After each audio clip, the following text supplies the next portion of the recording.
Hey everybody, what's going on? I'm Frozen, and complete reversal from last week where I was a little bit anxious and a little bit fearful. I'm just jumping out of my skin excited. I've got 51 more days until the Pacific Crest Trail. I'm so pumped. I don't know what happened. I just woke up one day a couple days ago and I'm just like, yes, we're doing this thing. We'll be hiking for 4.5 to 5 months. I'm excited. Anyway, in this next set of videos, we're going to be talking all about the gear and the reasons why I'm bringing said gear on the Pacific Crest Trail thru hike. This first video today is going to feature my big three, or my backpack, sleep system, and shelter. So that's what we're going to talk about today. All right, so backpack. For the past few years now, I've been a big proponent of frameless backpacks. You know, I've had a Curve 30, a Curve 35, even on the AT hike. After the first 700 miles, I swapped to warmer weather gear, brought my base weight down to about 10, 9, somewhere around there. And I love the frameless backpack the whole way up to Katahdin. And nothing has changed with that. I've been frameless backpacking since I got back, and it just, you know, it's easier, it's lower weight, and it prevents a lot of chafing for me because I hate wearing a hip belt. But on the Pacific Crest Trail thru hike, there are some extra things to consider here. First off, I'm going to be filming this thing, so that automatically bumps my base weight up by quite a bit. I'm probably going to be carrying, if I had to guess, about 2 pounds of battery banks and cables and other accessories that we'll talk about in my filming and electronics video. But also, you know, the desert section, I'm probably going to need to carry at some point, 3 to maybe even 6 liters of water. And, 5 liters of water is an extra 11 pounds on my back that, I'm usually not used to carrying, especially in a frameless pack. That doesn't really work out, especially with 5 days of food. In the Sierra, I have extra gear like my bear canister, my micro spikes, and my ice axe.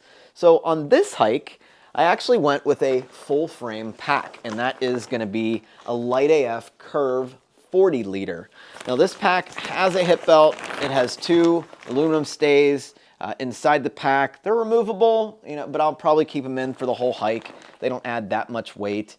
So this pack's a little heavier than a frameless backpack, but I just think it's going to be that much more comfortable. I mean, I can't imagine being in the desert and having, a full carry 6 liters. I mean, I read that there are some sections in the desert where you don't have any water for 20 miles. Some notable features on this pack is the webbing is a little bit wider compared to some of my other Light AF packs. This is going to help with the bear canister carry. I got the V-loop right here, so I can just throw it over my top of my pack and clip it, and there you go. My canister is now on the outside of my pack, not taking up room.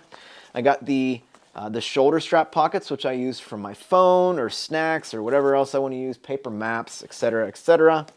And I got this upper side pocket for first aid kit, poop kit, tent stakes, whatever. I really like this on my other pack, and I said I wanted it on this one. Crest did send me this for free to try out. I've never actually used this fabric before. This is EPXL fabric. It's a recycled material. And apparently it's pretty good for thru hikes. It's held up and even approved by many thru hikers on this. Oh, and then the final little feature that I'm going to use is this bottom mesh pocket. I opted to put this mesh pocket on the bottom of here, and it lets me put food in, and then there's a little triangle opening, this little vent hole right here where I can get garbage in. We'll see if I actually use this. The idea behind this, because I normally don't get these on my packs, because I just don't use them. I use a fanny pack for my food.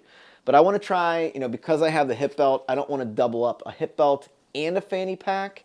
And so we're going to try this new workflow, just to see if this works for me. If not, I can just send my fanny pack ahead, and that's fine. Also got an ice axe loop and some shock cord up here to attach the loop, but we'll get into that in another video. So, Light AF Curve 40 full frame suspension. Moving on to my shelter system. It's my most loved tent so far that I've tried out. Not that I've tried a lot, but this is the Z-Packs Plex Solo, like 14 ounces or something crazy.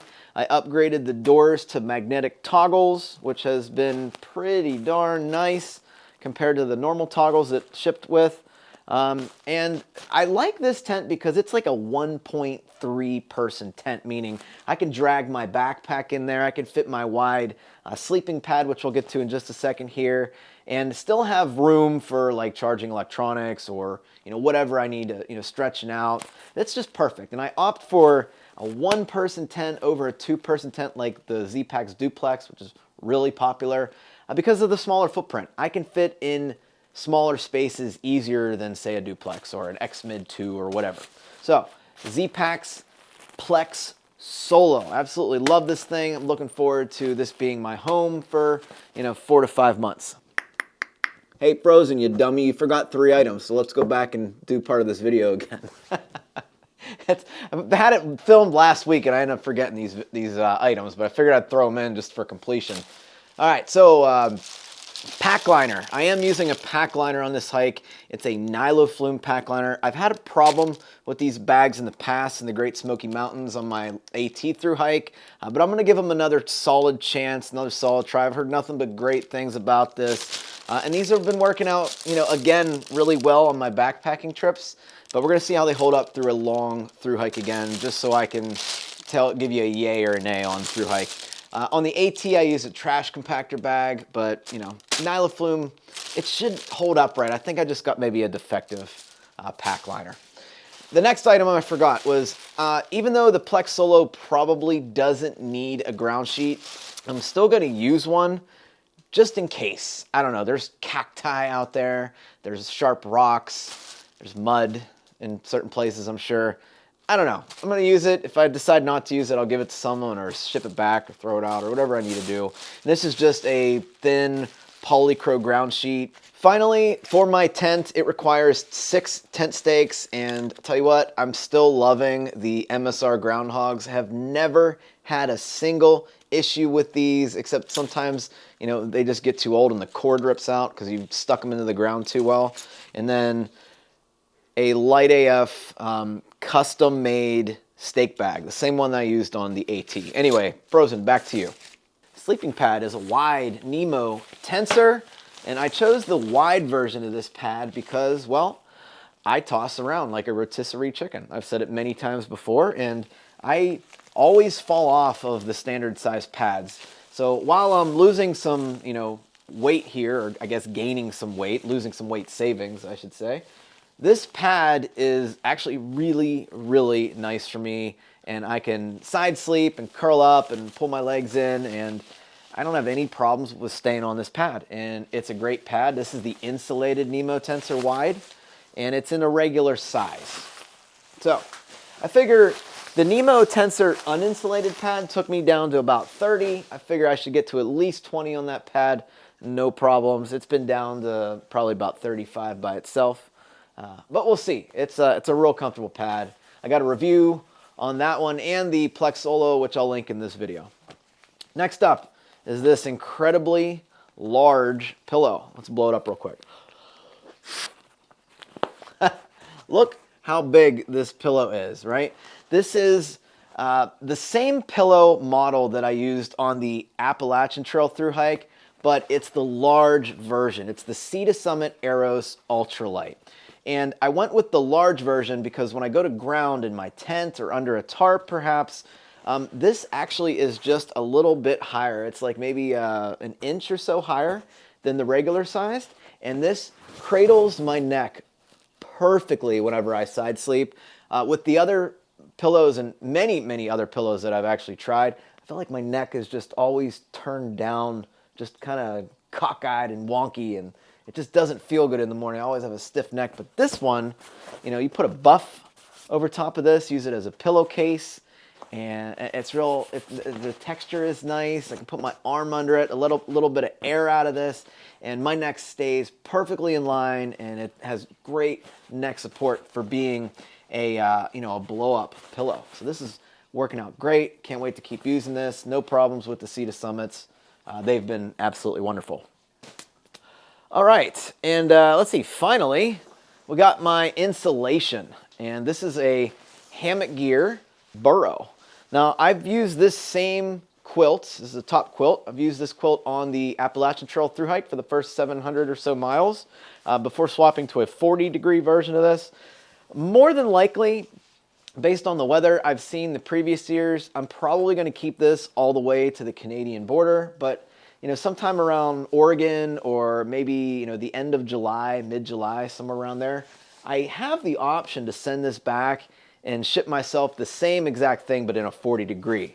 Now, these quilts are made by Hammock Gear, and I love them so much. They fit my body type and size perfectly. This is a short version because I'm like 5'6" on a good day when I wake up, 5'5" when I go to bed. And I can put this over top of me, just like that. I'm kind of all cozy and tucked in my nice, warm 20-degree burrow. And I also have the option to, use it as a blanket if I want, but if it's getting cold, I can zip this up right like this. This is the bottom of the quilt. I can button this little button for stability, and then I can take this piece of cord and cinch it down, and now I have a foot box that I can just slide my feet right into, and then they stay nice and cozy all night. Now, there is about an index width of finger space in the bottom of this thing, and in those situations, if there's a draft or anything, or I need to have some extra insulation at the bottom to close that hole up, I just throw my extra clothes down there. There's always an extra pair of socks that I can shove down in there, and it works magnificently great. I know this quilt system can get me down to about 18 comfortably before it starts getting cold, and then I'll have some extra layers of warmth I can add for my clothing, for my sleep clothes or a hoodie or whatever I want to do.